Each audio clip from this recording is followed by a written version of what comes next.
Hey everyone, I've thought long and hard about what I think about the rising voices that are calling for some type of reparations policy, or more specifically, slavery reparations. And I say that because, for example, there are those who are calling for Greeks or for Germans to pay reparations to Greeks for actions that were done during the war, World War I and II. But I digress. This has to do specifically with American slavery. And my thoughts have been influenced by a book that I found while I was at Cal in grad school for city planning. It was called Black Names in America. And I found this book in 1986 at the Doe Library. I know it's still there. But it had three types of black names in America.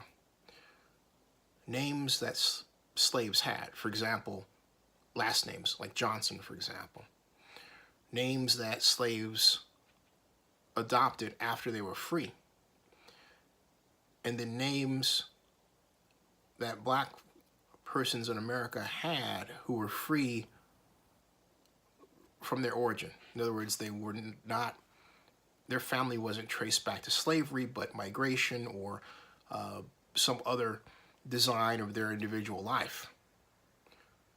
Abraham was one of those names. Yeah, my last name is a free name in America. So my point is, slavery is a crime. It is widely considered a crime. We have different names for it now. We call it human trafficking and child trafficking in its worst forms. But slavery is a crime.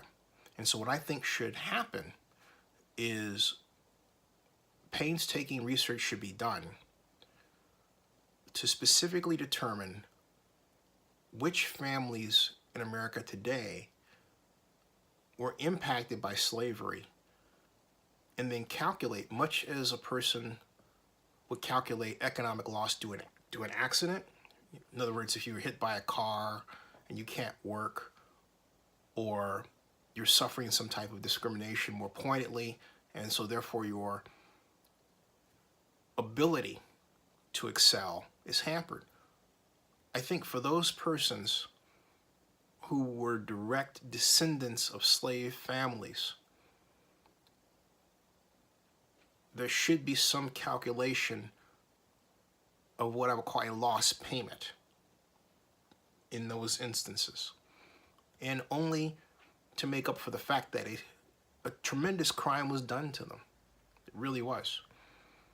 Now, some other people will say, well, how far do you take this? Do you provide reparations for those who were interned during the Second World War? My answer would be yeah. And the only reason is this. You're paying for the damage that a crime caused, okay? You're paying for the damage that a crime caused. And there should be an award, much as there were awards given out after 9/11, but there should be a limit to the damage amount, all right? So that's the conclusion I've come to. What bothers me about the conversation among some white folks is it seems to come from a well of guilt. In other words, we have to do this because we're guilty, and therefore, taking action should just be something that we have to do. And I get that, okay?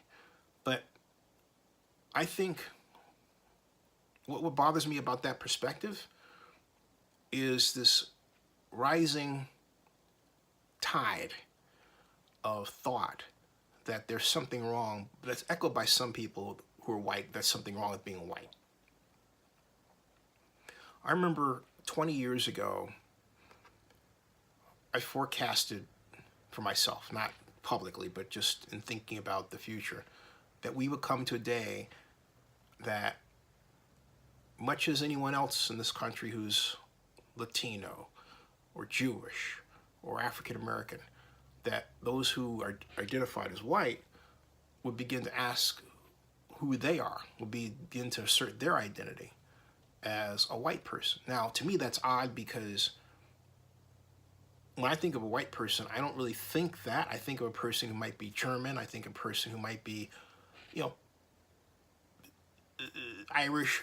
You're able to, or you're Italian, you're able to trace back their heritage and lineage to another country, back several centuries. They have a history, okay, that they can draw from. So for me, someone who had a problem identifying themselves in that way was representative of a failing in education in our American culture on a level that I've never seen before. So we really have to straighten that out. But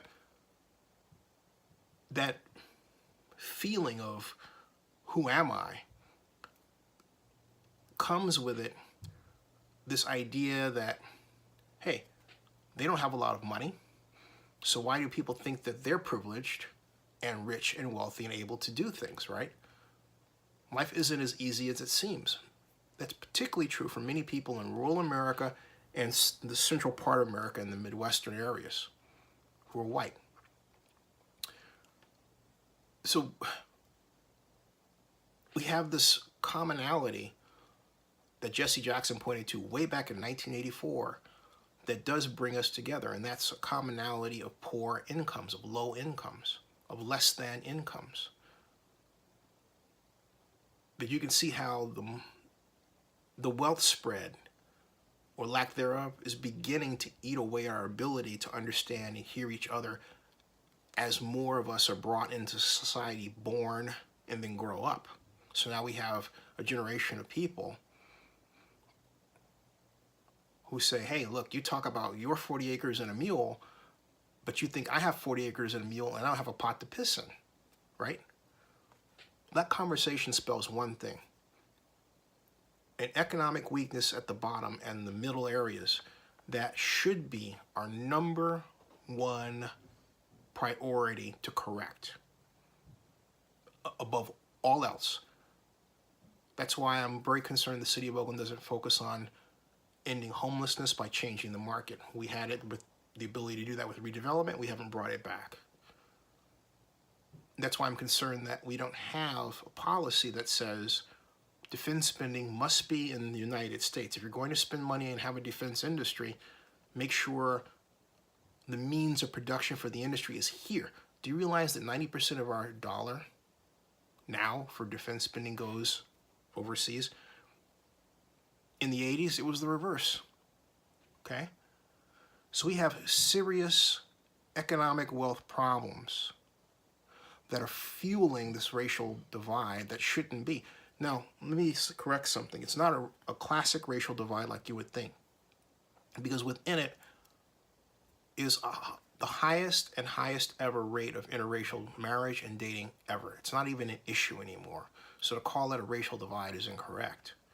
It's in pockets, but we can't have those pockets be so intense that they threaten to hamper the tremendous advances we've made in race relations in the United States, and they have been tremendous, okay?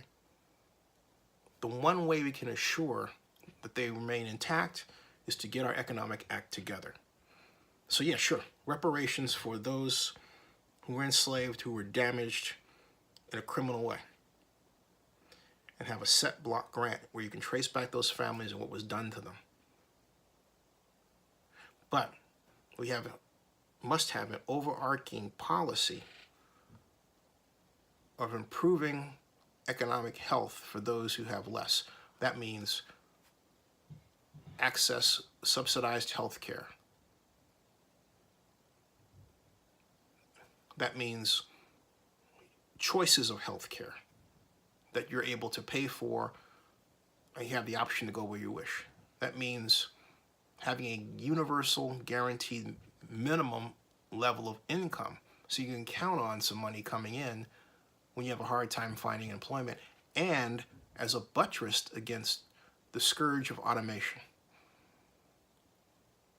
Those should be our focuses. and also a Jack Bull determined effort. Jack Bull determined effort to rebuild heavy industry in the society like we've never done before. And with the proviso that we say this: for every dollar of defense spending, our objective should be to make sure that 80% of that dollar remains in the United States. That means jets, planes, munitions, uniforms, everything is made right here in America. And to make that happen, it means that we have to rebuild our society like never before. Rebuild our industrial society with an eye toward modern productivity levels and environmental concerns, of course. We have to do that. So that's my thoughts on reparations. And thanks for the compliment, Sean. Appreciate it.